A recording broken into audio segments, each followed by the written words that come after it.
বিসমিল্লাহির রহমানির রহিম। ভিডিওটি আপনি যদি মুসলিম হয়ে থাকেন তাহলে আপনার জন্য। নামাজের মধ্যে কোরআন বিকৃতির পরিণাম ও সতর্কবার্তা। নামাজ ইসলামের স্তম্ভ আর কোরআন তিলাওয়াত এর প্রাণ, কিন্তু অত্যন্ত দুঃখের বিষয় যারা নিজেদের বড় পরিচয় দিয়ে নামাজের মধ্যে পবিত্র কোরআনকে এমনভাবে ভুল ও বিকৃত করে পড়ছে যে আয়াতের অর্থই পাল্টে যাচ্ছে। তারা মূলত নিজেদের নামাজকে ধ্বংস করছে এবং আল্লাহর কালামের অবমাননা করছে। এটি কোনো সামান্য ভুল নয়, বরং এটি একটি ফিতনা। সাধারণ মুসল্লিদের প্রতি আহ্বান, এমন ব্যক্তির পেছনে নামাজ পড়া বা তার অনুসরণ করা থেকে বিরত থাকুন যার তিলাওয়াত অশুদ্ধ ও বিকৃত।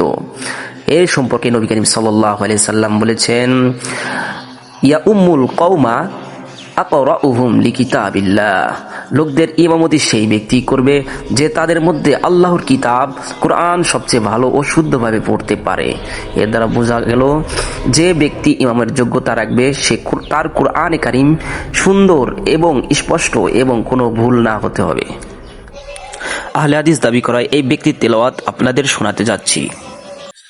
يا بني إسرائيل اذكروا نعمتي التي أنعمت عليكم وإني فضلتكم على العالمين واتقوا يوم لا تجد نفس على نفس شيئا ولا يقبل منه عدل ولا تنفعه الشفاعة ولا هم ينصرون। চলুন আজকে আপনারা বিচার করো, এই লোকটির পিছনে কখনো নামাজ হবে না। আপনারা অবশ্যই তিলাওয়াতটি শুনেছেন।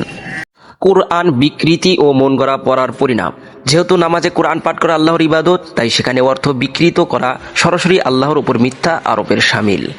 হাদিস, যে ব্যক্তি কোরআন সম্পর্কে না জেনে বা ভুলভাবে কিছু বলল সে যেন জাহান্নামে তার ঠিকানা বানিয়ে নিল। দলিল সুনানে তিরমিজি, হাদিস নম্বর 2951। এ থেকে আপনারা অবশ্যই বুঝতে পেরেছেন যে কোরআনে কারিম অশুদ্ধ তেলাওয়াত করা নামাজের ভিতরে, তাহলে তার নামাজ হবে না এবং তার পিছনে যে সকল মুসল্লি আছেন তাদের নামাজও হবে না। এটা স্পষ্টভাবে বোঝা গেল।